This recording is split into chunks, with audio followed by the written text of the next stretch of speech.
Hi, I'm so glad you could join me today.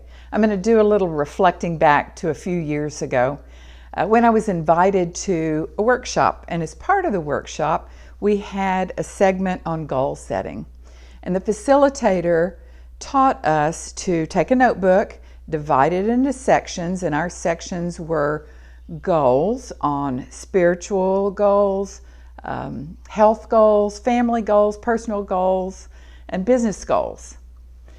Within each section, she had us divide it up and to say what we wanted to have or to do or to be in each section over the next 5 years, 10 years, 15 years.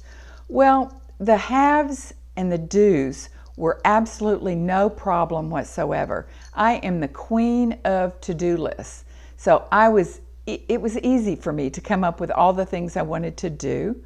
It was easy for me to come up with all the things I wanted to have. But when it came to the be, I was completely stumped. How could I be any of these things?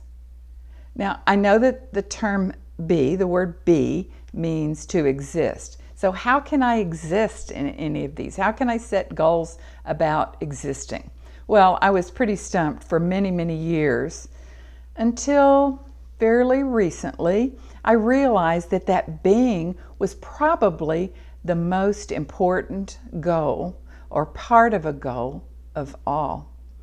Because the having, the doing, those all go away. But the being, that starts with the day we're born and goes on until we take our last breath.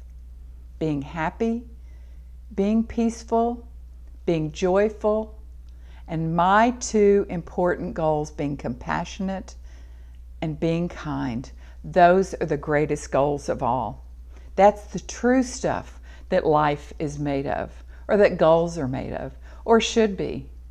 So take a moment and choose and consider in your own goal setting. Are you focusing on the haves? Are you focusing on the do's? Or might you consider the be's?